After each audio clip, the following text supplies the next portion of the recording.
Hi, my name is Sasha. Welcome back to Sash Reads, and these are the top 5 books that I read in summer.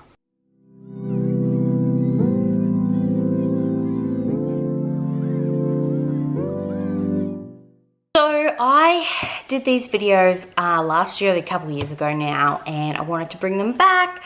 So these videos are just the top 5 books that I read in that season. So summer for me is December, January and February. So I look back at those months and talk about my top 5 books that I read.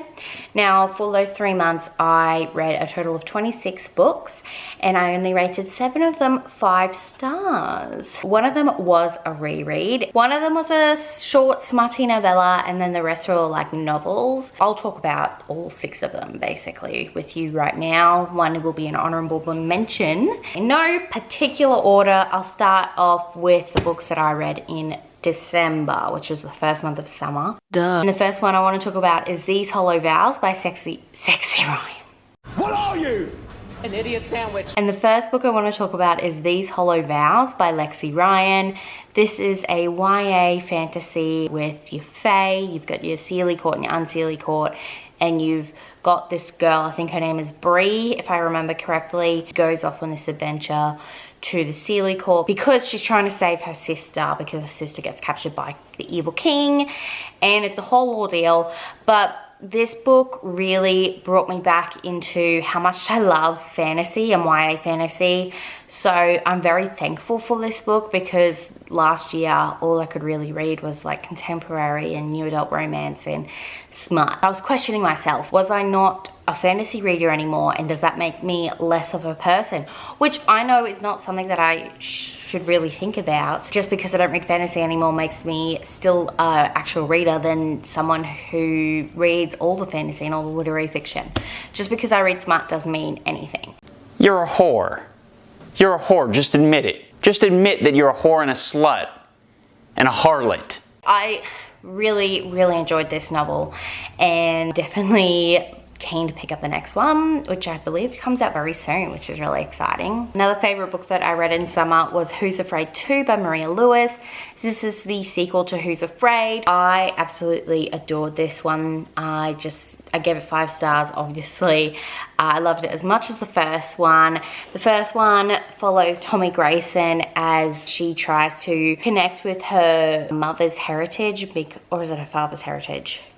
Father's heritage, because her mum dies and she tells her that her father's New Zealand. So she goes to New Zealand to try and find out her family. Turns out that her father was a werewolf. She triggers her werewolf side and turns into one, and then she has to, she gets like a keeper to protect her. Yeah, this one follows along after that.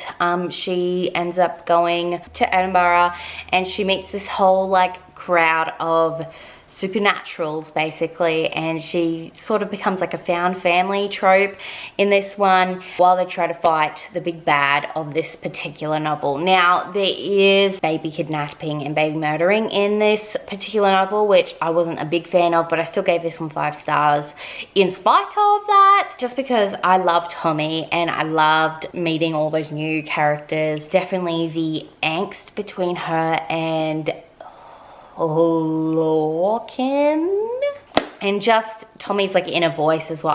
I just love it, and I cannot wait to read more about Tommy. I believe she doesn't come back for a while in this supernatural series, because the next one focuses on Casper, who is a ghost, or is she a witch? I can't quite remember, but yeah, I really did enjoy this one. You should definitely pick up this brilliant book and anything by this author. Another favorite I read in summer was Empress of Salt and Fortune by Vows. So this is a short novella. It's kind of hard to explain. So you've got like this monk. No, are they a monk? And they are trying to, is it a monk or a eunuch? I can't remember.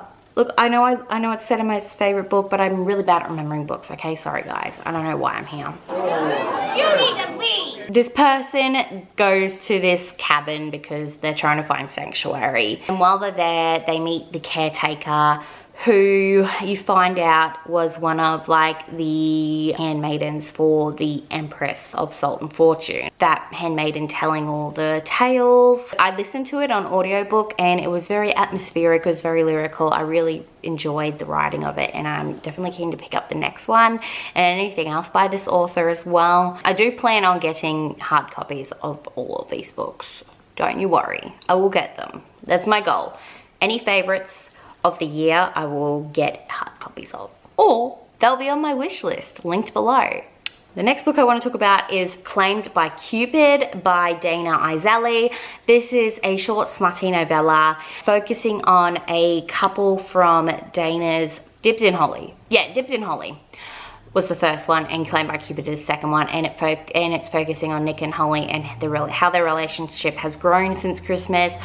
The title suggests it's around Valentine's Day, which you're correct, it is. I just really enjoyed the chemistry these two characters have. Claimed by Cupid has one of my favorite tropes, which is the public orgasm trope where she's wearing the vibrating undies. It's very, very good. And I definitely need a full-length novel of these two. Please, please, Miss Izeli, please give me that. And before we get to the last book, I know I said there was no particular order, but there definitely is. But before we get to that one, I want to give an honorable mention to the Bromance Book Club by Lisa K. Adams. I read this as part of my reading books that I've had my currently reading for all year. I finally finished it and it was so good. I've been kicking myself that I didn't read it sooner. This is a second chance romance between a husband and his wife, and you've got some baseball aspects to it as well. The husband is separated from his wife, but he doesn't want to be. He wants to get back with her. She's like, no, like, you've gone. This is so much for the better because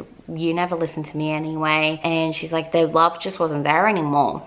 And so the main character ends up staying at one of his teammates' place and he invites him to the Bromance Book Club where they read historical romance, and he tries to win back his wife by reading the book and using it as like a textbook sort of thing. The one gripe I have about this book is why they broke up in the first place. And it is because it's not... you find out in like the start of the book, so I don't think I'm spoiling it for you, but if you think I'm spoiling it, just mute it. He leaves and he doesn't talk to her because he finds out that she's been faking her orgasms. It's one thing I don't like about this book, and it's not all this fault, it's the character's fault. Like, I just hated that. I love second chance romance, and especially between the husband and wife, like just them try to learn that, like, how to love again. And he was taking her on dates, he was romancing her, and it was so beautiful. I really, really loved it. And then the last book on this list, I think will be no surprise, is House of Sky and Breath by Sarah J. Maas. This is the second novel in the Crescent City series, which is an adult urban fantasy series. I'm trying to think, do I like it more than House of Earth and Blood? And I'm going to say they're probably both on par. I did reread House of Earth and Blood. That was the 7th 5-star read of the summer. This was following the events after Crescent City 1. Bryce trying to learn her powers, her and Hunt finally consummating their relationship. Whew. And we get so much more of my precious baby Rune in this book. I love Rune so much, and I hope he is okay. I'm not looking forward to number 3 because I know Miss Maas is going to put him in through so much more pain, and I don't want it. No, thank you. I think the most amazing thing about this book is definitely the last line on the last chapter. And I physically screamed when I read that line. I squealed. I was like, oh my God, what the fuck? And Kale's like, did you hurt yourself? I'm like, kind of. Like, I've been stabbed, but yes. And those were my top 5 books that I read in summer. Let me know down below what was some of your favorite books that you read in the months of December, January, and February. Were there any the same as my books? Let's chat about it down below. Don't forget, you can add me on Goodreads, Instagram, and Twitter. They are all at Sash Reads. Thank you so much for watching. I hope you have a wonderful, wonderful rest of your day. I'll see you next time. Bye.